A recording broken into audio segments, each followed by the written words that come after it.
दबाई जाती थी इसी देश में। हमने वो भारत भी देखा है जब महिला अपने लिए आवाज़ नहीं उठा सकती थी, और हम आज वो भारत भी देख रहे हैं जब एक महिला को समाज की आवाज़ बनाने की कोशिश की जा रही है। महिलाओं को ये अधिकार दिया जा रहा है कि तुम समाज की आवाज़ बनो। ये हमारे लिए किसी क्रांति से कम नहीं, ये हमारे लिए किसी उपलब्धि से कम नहीं है।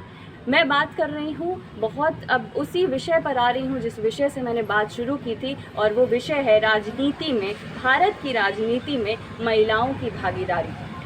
ये बात बिल्कुल सच है कि पिछले कुछ वर्षों में महिलाएं एक्टिव हुई हैं भारत की राजनीति में। मतदान केंद्रों में बड़ी संख्या में महिलाओं को देखा जा रहा है, वो मत दे रही हैं, लेकिन इतना ही काफ़ी नहीं है। अगर हम आंकड़ों की बात करें तो 1952 में 22 महिलाएं लोकसभा में थी। वक्त के साथ ये संख्या बढ़ी और 2024 में ये संख्या 22 से बढ़ कर के 75 हो गई, जो बिल्कुल इसमें बढ़ोतरी है महिला की संख्या में। लेकिन भारत की जनसंख्या की आधी आबादी हम महिला हैं। अगर उस हिसाब से हम देखें तो 75 ये कोई संख्या नहीं है, अभी भी ये बहुत कम है, जिसको बढ़ाने के लिए इतनी कोशिश की जा रही है। और नारी शक्ति वंदन अधिनियम जैसा कानून भारत सरकार और हमारे माननीय प्रधानमंत्री जी लेकर के आ रहे हैं। मैं आप सबसे अगली 2 पंक्तियों में ये कहना चाहती हूँ कि आप समझें कि ये केवल एक कानून नहीं बल्कि ये आपका अधिकार है। मैं महिलाओं से कह रही हूँ कि ये आपका अधिकार है और ये क्रांति की शुरुआत है।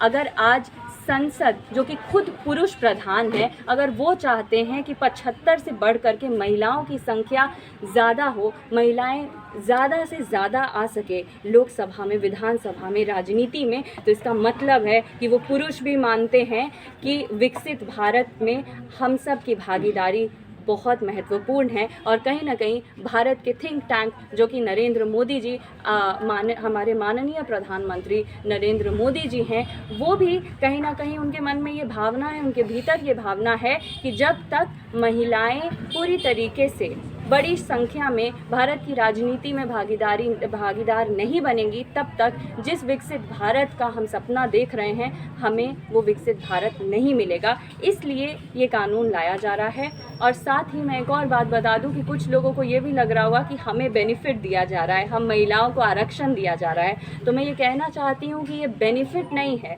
ये जो हमें दिया जा रहा है वो हमारा अधिकार है। और हम महिलाएँ 33% पर ही नहीं रुकेंगी, अभी तो सिर्फ शुरुआत हुई है। हमें वहाँ तक जाना है जितने प्रतिशत की हमारी जनसंख्या है, जितनी प्रतिशत हमारी आबादी है। तो मैं बस इतना कहना चाहूँगी कि भारत की राजनीति में जब तक भारत की राजनीति से ये पुरुष और महिला का भेदभाव नहीं हटेगा, जिस दिन पुरुष और महिला का ये भेदभाव भारत की राजनीति से हट गया कि इतने महिला और इतने पुरुष, उस दिन यकीन मानिए हमें वो 2047 वाला विकसित भारत मिल जाएगा। और मैं इस चैनल के माध्यम से भारत की हर महिला की ओर से हमारे माननीय प्रधानमंत्री आदरणीय नरेंद्र मोदी जी का बहुत बहुत धन्यवाद करती हूँ, जो ऐसे पुरुष प्रधान समाज और ऐसे पुरुष प्रधान संसद में हम सब महिलाओं के लिए ऐसा कानून लेकर आए। बहुत बहुत धन्यवाद।